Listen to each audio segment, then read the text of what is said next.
નમસ્કાર મિત્રો, સ્વાગત છે તમારું મારી ચેનલમાં। આજે મિત્રો તમારી માટે ખૂબ જ યુનિક રેસીપી લઈને આવ્યો છું। રેસીપી એકદમ ઇન્ટરેસ્ટિંગ છે, તમને ખૂબ જ ગમશે।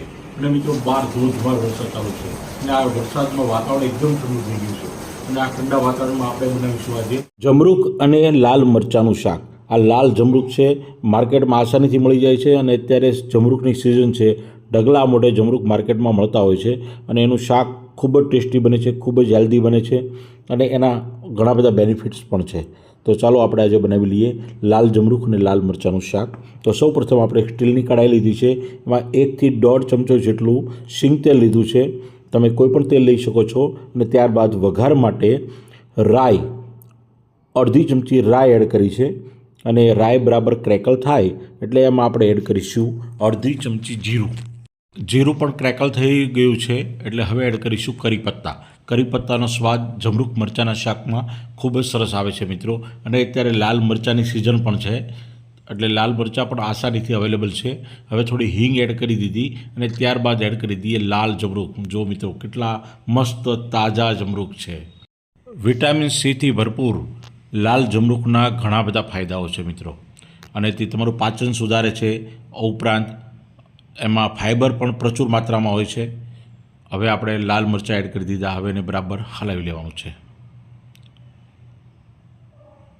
વાહ, ખૂબ જ સરસ રીતે આપણું લાલ મરચાં જમરૂખનું શાક થઈ ગયું છે। તમે તમારા બપોરના જમવામાં લેજો, કારણ કે જમરૂખને બપોર સુધી જ ખાઈ શકાય છે, કારણ કે એની તાસીર ઠંડી હોય છે, આમ વિટામિન સીથી ભરપૂર છે અને એ બ્લડ પ્રેશરને પણ કંટ્રોલ કરે છે, તમારું વજન પણ ઓછું કરે છે। એમાં અંદર રહેલા બીજ કે જે તમારા પાચન તંત્રને સુધારે છે। તો જમરૂખને શિયાળામાં ખાસ કરીને ખાવા જોઈએ, દરેક વ્યક્તિએ ખાવા જોઈએ। અને હવે આપણે સૂકા મસાલા એડ કરી દઈએ, તો એમાં હળદર, લાલ મરચું પાવડર અને ધાણા જીરું પાવડર આ આપણા મુખ્ય મસાલા છે અને એને આપણે એડ કરવાનો છે। એકદમ સિમ્પલ રીતે આપણે આ શાક બનાવી રહ્યા છીએ। સ્વાદ મુજબ મીઠું એડ કરવાનું છે। હું અત્યારે સેંધા નમકનો ઉપયોગ કરું છું, કારણ કે મને આ પહાડી નમક વધારે પસંદ છે। તમે સમુદ્રી નમકનો પણ ઉપયોગ કરી શકો છો। હવે બરાબર ધીમા તાપે આને સાતળી લેવાનું છે। મસાલા બરાબર કૂક થાય ત્યાં સુધી આપણે એને સાંતળશું। હવે થોડું લાલ મરચું વધારે નાખવાની જરૂર લાગી મને, તો મેં થોડું લાલ મરચું વધારે એડ કર્યું છે અને હવે આપણે પાણી એડ કરવાનું છે મિત્રો। આપણે 200 ml જેટલું પાણી અંદર એડ કરવાનું છે અને ત્યારબાદ ઢાંકીને એને 10 મિનિટ માટે કૂક થવા દેવાનું છે।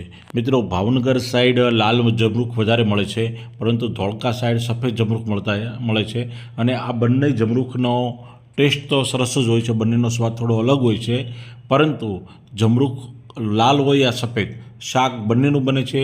હેલ્થ માટે બંને ફાયદાકારક છે અને જમરૂખમાંથી સરસ મજાનું શરબત પણ બને છે મિત્રો। એ 12 મહિના તમે ફ્રીજમાં રાખી શકો છો અને એના માટેનો એક આપણે જમરૂખનોમાંથી પલ્પ બનાવવાનો હોય છે અને જ્યારે પણ શરબત બનાવવું હોય ત્યારે તમે એમાંથી બનાવી શકો છો અને એનો વિડીયો પણ મેં અગાઉ શેર કરેલો છે, હું તમને લિંક આપી દઈશ।